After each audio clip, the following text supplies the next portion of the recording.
राम और सीता का मंडप को इस प्रकार से सजाया गया।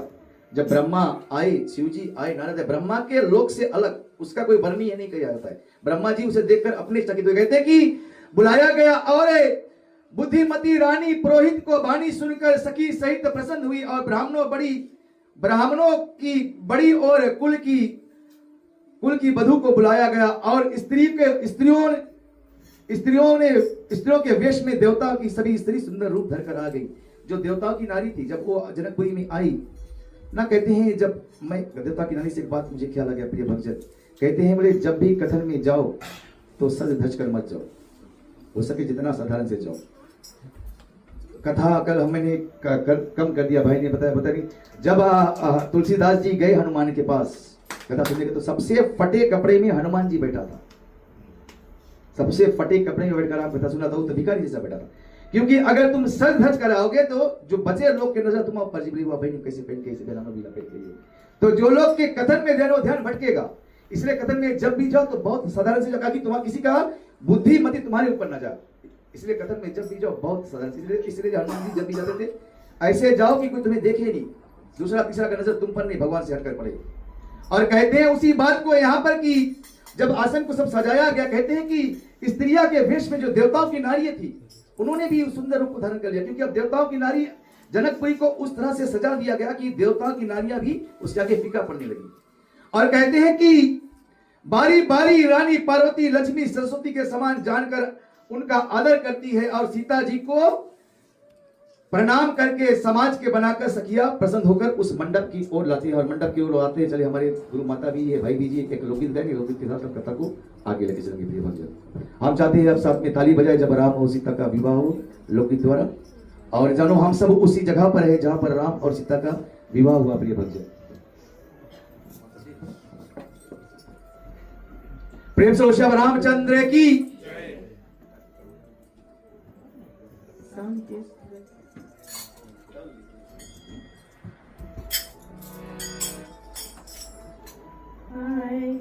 लिखा लिखा पतिया पठाइन राजा दशरथ सौदय दिहलेना राजा जनक जी के भगवान दिहलेना राजा जनक जी के भगवान दिहलेना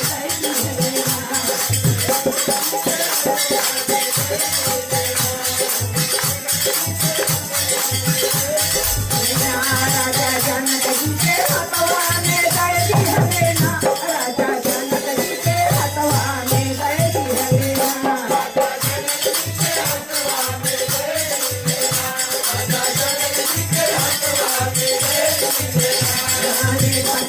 खोला पड़े राजा जनक जी सुंदर राजाना अब सगर खाना वो सुंदर राजाना अब सगर खाना वो सुंदर राजाना।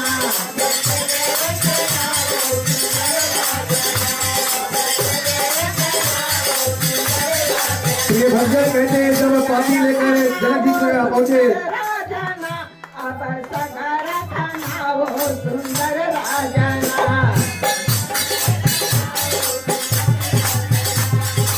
कहते हैं जब जनक जी के पाती राजा दशरथ को मिला तो पाती लेकर राजा दशरथ साधु सहित ब्राह्मण सहित जनकपुरी पर आए। कहते हैं जब राजा दशरथ से जनक जाकर मिले, सत्य ने बताया है कि हमेशा पुत्र जो है केवल एक कुल को उतारता है।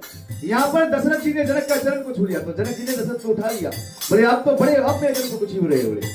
तो दशरथ जी ने बताया बोले पुत्र केवल एक कुल को उतारता है, पर पुत्री जो होती है दो दो कुल को उतारती है। आप धनवान है कि आपके यहाँ पर पुत्र हो, बड़े पुत्र हो तो एक भाग है, परंतु वो धनवान है जिनके पुत्री उसे कहते हैं पुत्री हो तो 100 भाग, उनका 100 भाग खुलता, जिनको कन्यादान का अवसर प्राप्त होता। आगे कहता लोग वही सगरा करे जइए भारतिया तो भी लेना राजा नीला हमारा कन्या तो भी लेना राजा नीला हमारा कन्या तो भी लेना।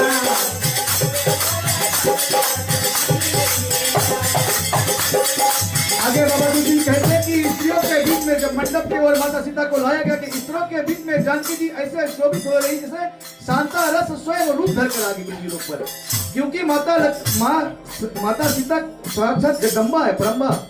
उनके आगे संसार के सारा सुख, सोना, सोना, चांदी सब फीका हुआ। कहते हैं कि माता उस तरह से शोभित हो गई और जिसका छवि रूपी कोई कभी वर्णन ना कर सकता, कोई अपने कभी लिख नहीं सकता कि माता का कौन सा रूप आगे क्या होता है। चलिए लोग कथा को आगे लेके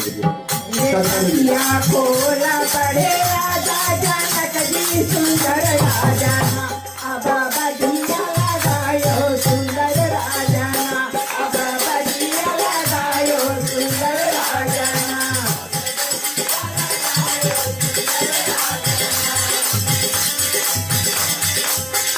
ये भक्त आगे श्री जी बोले कि सीता जी का सुंदरता का वर्णन नहीं किया जाता कि कोई कवि के हाथ में वह कलम नहीं जो माता का वर्णन कर सके। कहते हैं यहाँ पर अधिक यह है कि बराती जो थे, जो देवता की नारी थे, सब अपने रूप बदल कर बराती घराती की ओर हो गए कि हमारे भी सेवा माता के साथ। कहते हैं ना सीता उन्हीं की यहाँ पर प्रकट होती है जो जनक होती है।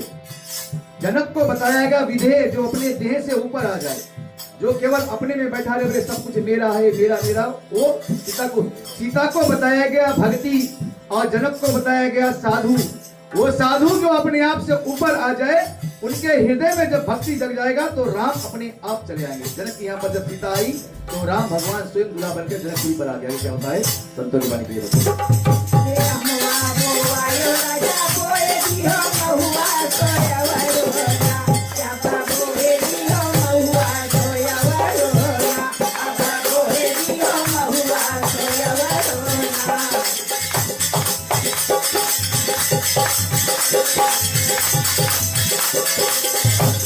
भगवान शंकर बोले कि देवताओं ने सब प्रणाम किया, आकाश में सब देवता आकर रुक गए। सूर्य भगवान आकर अपने जगह पर ठहर गया, समय की गति मानो रुक गई एक प्रकार से, क्योंकि जगत पिता जगत माता से विवाह करने जा रही और सभी की नजर केवल जनकपुर पर आ गया। कहते हैं कि देवताओं प्रणाम कर फूल बरसाने लगे और मुनि लोग मंगल स्तुति गाने लगे और गाना गाने लगे, नंगाड़े बजने लगे और प्रेम आनंद के नंगाड़े से पूरा जनकपुरी खिल गया। आगे क्या होता है चलिए विवाह तक हम लोग की तोड़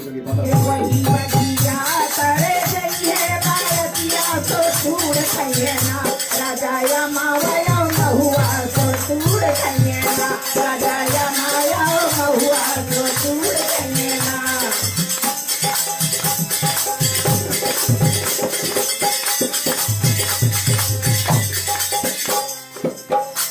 राजा माया महुआ तो तूड़ कन्या राजा माया महुआ तो तूड़ कन्या।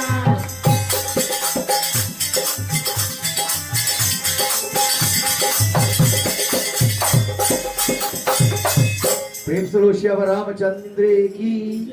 प्रिय भक्तजन कहते हैं जब भगवान श्री राम का सीता का विवाह का लगन आया, कहते हैं कि इस प्रकार जनक जी ने जानकी जी मंडप में आई और आनंद से मुनि शांति पाठ पढ़ने लगे। और कहते हैं उस समय व्यवहारिक विधि के करने के दोनों कुल के गुरुओं को बुलाकर बैठाया गया और कहते हैं सर्वप्रथम गणेश जी का पूजन किया गया। कहते हैं किसी भी विवाह में गणेश जी जो है वो आदि से, केवल वो शिव के पुत्र बनकर आए, गणेश जी आदि है।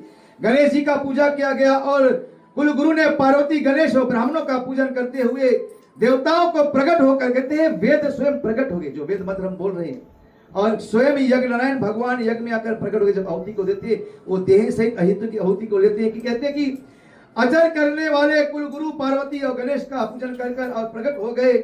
और उस मंडप में वेद मंत्रों को पढ़ा जा रहा है और कैसे माता सीता भंवर को घूमती राम के साथ। चले हम 7 फेरों को लेंगे, जो कोई जानता है तो 7 फेरों का लोग तो कथा को फिर हम आगे लेके चलेंगे। भावर पड़े सिया रघुबर साथ में ताली बजाइए भगवान।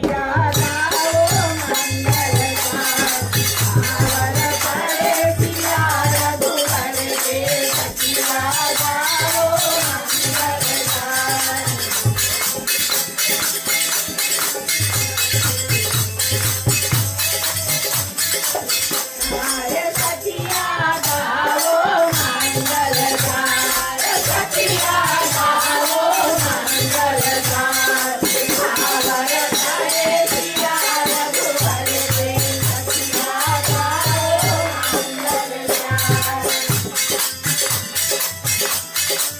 भक्त ने कहते हैं जब माता सीता राम का पहला भवन घुमा गया, कहते हैं कि जो भगवान शंकर थे ना, हम जब शादी में गए शादी में लोग बोलते कर हंसते, भगवान शंकर ने ब्रह्मा विष्णु को समझाया कि बोले देवताओं को, इंद्र को, बोले अब शांत हो जाओ, क्योंकि राम के नाम जपने से तीनों लोग को आराम मिलता है। बोले वही राम के विवाह में हम आए।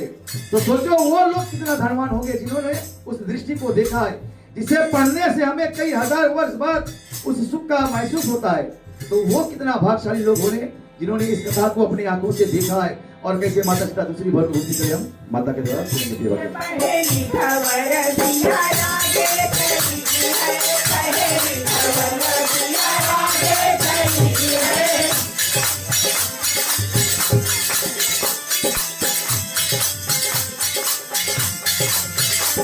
ये पीछे चला तारा बुराई सखिया गाओ मंगल का, भावर पड़े सियारा दुबरके सखिया गाओ मंगल का। कहते हैं जब पहला दूसरा भाव घुमाया तो कन्या भर के आगे चलती है। कहते हैं कि कन्या अपने कुल का रीत को लेकर चलती है। जब तक कहते हैं जब कन्या का दान करता पिता ना, जब संकल्प करके दान करता है, कन्या को दान नहीं किया जाता है। कन्या को बताया गया कन्या आदान। जब पूजा होता है, पैरन पूजा होता है पति का, दूल्हा का, तो उस समय जो पिता है कन्या का, वह पति उससे वरदान लेता है, पुत्र लेता है कि आज से इस कन्या का जो कुछ भी मांग भरूंगा मैं, जो कुछ भी इनका इच्छा मैं पूरा करूंगा। इसलिए कन्या का दान नहीं, कन्या का आदान किया जाता है। और दूसरी भाव तीसरी भाव चले हम माता द्वारा। बड़ी खबरिया सिया आगे चलती है, बड़ी खबरिया सिया आगे चलती है।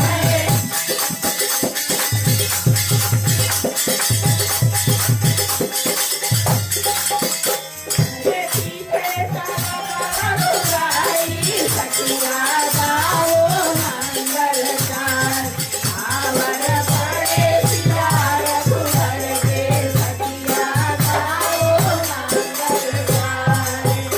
ये भजन में भगवान शंकर बोले कि उसी मंडप में चारों भाइयों का विवाह किया। केवल राम और सीता का विवाह नहीं हुआ, राम और सीता साथ में घूम रहे। सोचो उस समय का दृश्य क्या होगा। आगे राम सीता घूम रहे, फिर पीछे लक्ष्मण और उर्मिला घूम रहे हैं। लक्ष्मण का विवाह उर्मिला से हुआ, भरत और मांडवी का विवाह हुआ, और शत्रुघ्न और सुरकीर्ति का विवाह। चारों मंडप को एक ही जगह पर सजाया गया, और ब्राह्मण वेदों मंत्रों को पढ़ रहे, और देवी देवता देख देख कर उस दृश्य को खुश हो रहे हैं। आगे क्या होता है, चले माता की बानी सुनिए। बड़ी खबरिया सिया आगे चलती है, बड़ी खबरिया सिया आगे चलती है।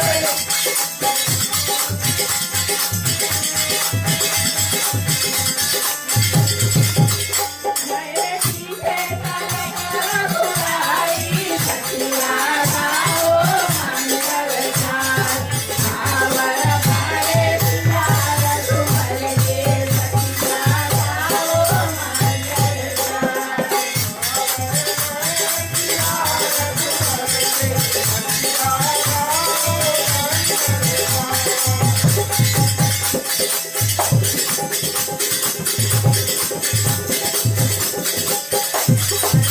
खबरिया राम आगे चले हैं, चलती खबरिया राम आगे चले हैं।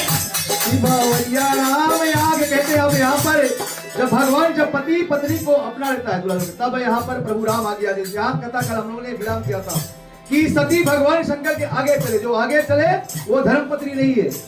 जब पति पत्नी को अपना लेता तो पत्नी का कर्तव्य है कि पति की पदराह पर चलो। कहते मैं कल भी बताया था कि पति परमेश्वर ईश्वर की पति का पद ईश्वर के बराबर, परंतु पति भी राम जैसा होना चाहिए।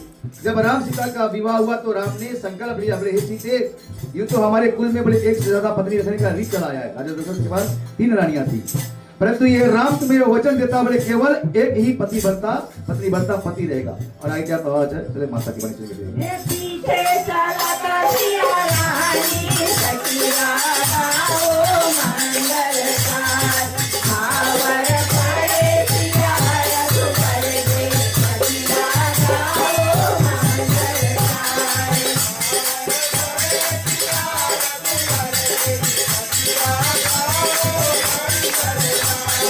पथरी खबरिया राम आगे चले हैं, पथरी खबरिया राम आगे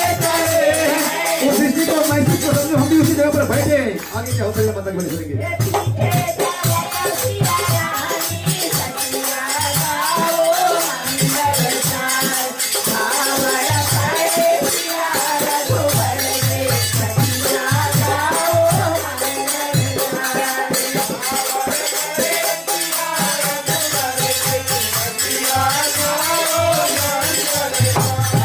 छठई सावरिया राम आगे चले हैं छठई सावरिया राम आगे चले हैं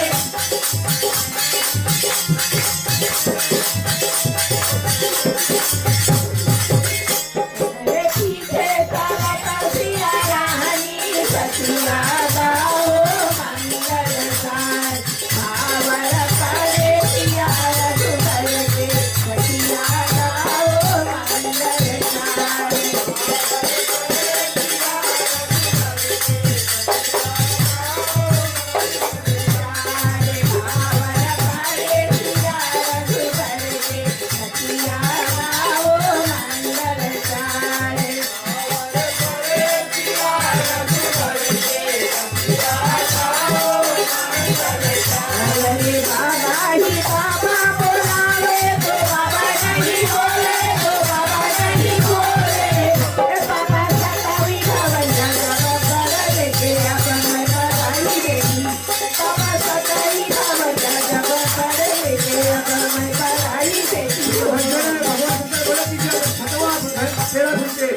माताओं को इतना वरदान दिया गया, कहते हैं मैं हमेशा बताता हूँ कि इन माताओं को अधिकार दिया गया है भार बांधने की।